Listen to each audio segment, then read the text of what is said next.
पद्मिनी एकादशी का व्रत हर 3 साल में एक बार अधिक मास यानी पुरुषोत्तम मास के शुक्ल पक्ष में आता है। 2026 में यह पावन व्रत 27 मई बुधवार को रखा जाएगा। इसका व्रत रखने से संतान सुख, समृद्धि और सीधे मोक्ष की प्राप्ति होती है। पौराणिक कथा।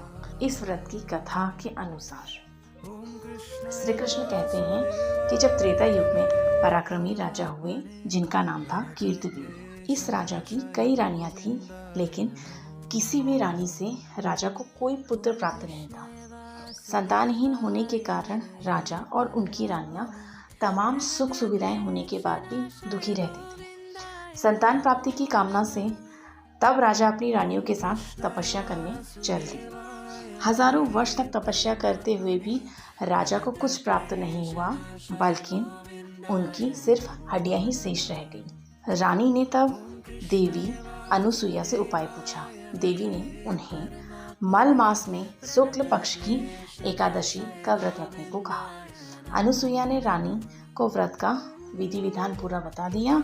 रानी ने तब देवी अनुसुईया के बताए विधान के अनुसार पद्मिनी एकादशी का व्रत रखना शुरू किया।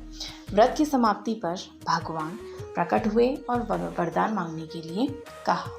रानी ने भगवान से कहा, हे प्रभु, आप अगर मुझ पे प्रसन्न हैं तो आप मुझे वरदान देने की बजाय मेरे पति को वरदान दीजिए। भगवान ने तब राजा से वरदान मांगने के लिए कहा। राजा ने भगवान से प्रार्थना की कि आप मुझे ऐसा पुत्र दीजिए जो सर्वगुण संपन्न हो, तीनों लोकों में किसी से भी पराजित ना हो। अगर पराजित हो तो आपके अलावा किसी से भी पराजित ना हो सके।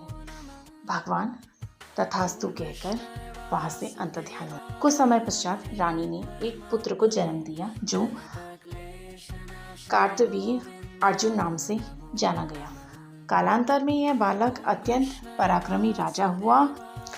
तब भगवान श्री कृष्ण ने एकादशी का जो व्रत विधान बताया वो इस प्रकार है।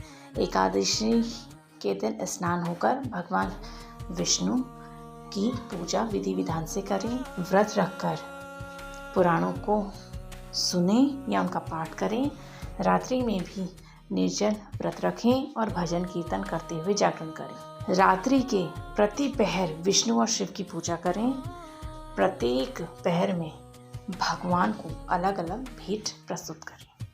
द्वादशी के दिन प्रातः भगवान की पूजा करें और फिर ब्राह्मणों को भोजन कराकर दक्षिणा सहित विदा करें। इसके पश्चात स्वयं भोजन करें। इस प्रकार इस एकादशी का व्रत करने से मनुष्य जीवन सफल होता है। व्यक्ति जीवन का सुख भोग कर श्री हरि विष्णु लोक में अपना स्थान प्राप्त करता है।